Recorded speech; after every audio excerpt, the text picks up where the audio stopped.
Hello students, the Saini একাডেমির আজকে আরো একটা গর্বের দিন। কি বলবো, সাইনি একাডেমির আমাদের স্টুডেন্টস ভাস্কর মাহাতো আজকে অগ্নিবীরে সিলেক্টেড হয়েছে। তো এটাই বলার, তো ওর যা খুশি, ওর বাড়ির লোক, বাবা মা যা খুশি, আমরাও সেই একই খুশি। আমরা আজকে গর্বিত, কারণ আমাদের সেন্টার থেকে পড়ে চাকরি, আমাদের যে দীর্ঘ লড়াই, আমাদের সেন্টার আজ 10 থেকে 12 বছর চলছে, এরকম অনেক ছাত্রছাত্রী চাকরি পেয়েছে। আজকে আবার একটা সাফল্য তোমাদের সামনে তুলে ধরছি। তো অগ্নিবীর ও পাস করছে, ওর পোস্টিং হয়েছে মহারাষ্ট্রে। তো তোমাদেরকে একটা কথাই বলবো, যারা পড়াশোনা করছো ভাই সিরিয়াস হয়ে যাও, সিরিয়াস পড়াশোনা করো। এমন নয় যে পরীক্ষার ফর্ম ফিল আপ করলে, নোটিফিকেশন বেরোলো, তারপর তুমি পড়াশোনা শুরু করবে, কোচিং সেন্টারে ভর্তি হবে। ভাই তাহলে আপনি যদি এটা ভাবেন, তাহলে আপনি এখন অন্য গ্রহে আছেন, অন্য জমানায় আছেন। বর্তমান দিনে যারা কেপিডব্লিউ পরীক্ষা দিলে তারাও দেখতে পাচ্ছ কোয়েশ্চেনের স্ট্যান্ডার্ড মান কিভাবে উন্নত হচ্ছে আস্তে আস্তে। তো এটুকুই বলার যে নিজেকে 100% দিতেই হবে, না দিলে হবে না। তো ওর মুখ থেকে ওর কল লেটার তোমরা দেখো, এটা হচ্ছে ওর কল লেটার, ও পেয়েছে। হ্যাঁ, তো ও তো কি বলবো, বয়স অল্প, একদম 19 বছর বয়সে চাকরি। ভাই 19 বছর বয়স, ঠিক আছে? মানে ও নিজে নার্ভাস, ও নিজেই বিশ্বাস করতে পারছে না যে আমি চাকরি পেয়ে গেছি। হ্যাঁ, এতটাই খুশি, আমরাও খুশি। তো ও বলবে যে ও কিভাবে পড়াশোনা করতো, তোমাদের সাথে শেয়ার করবে, আমাদের সাথে কত বছর যুক্ত আছে, কিভাবে আমরা পড়াতাম, আমাদের একাডেমি কিভাবে গাইডেন্স করছে, সবকিছুই বলবে। বল, কিছু বল। আমি 2023 সালে এখানে 12 ক্লাস দেওয়ার পরে চলে এসেছিলাম। আমার একটা দাদা এখান থেকে কেপি চাকরি পেয়েছিল।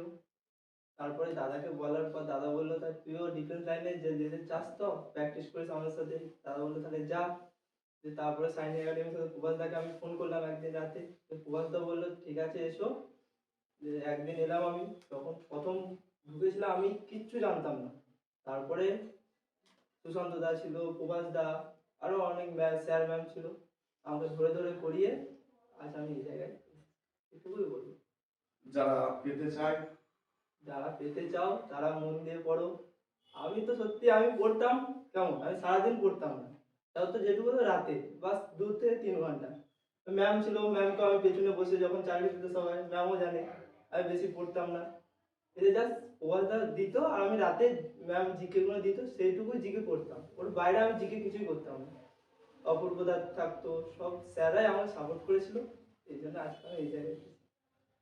তো যারা চাকরি পেতে চায় তারা যেন আসে অবশ্যই সাইনি একাডেমিতে।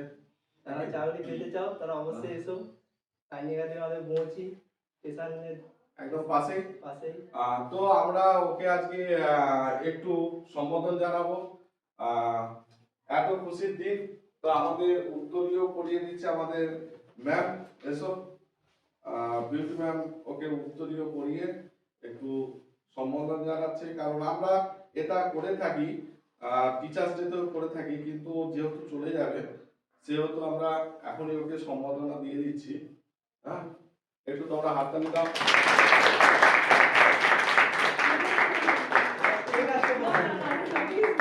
আচ্ছা, আমরা সাইনিং একাডেমির তরফ থেকে একটা ট্রফি তুলে দিচ্ছি।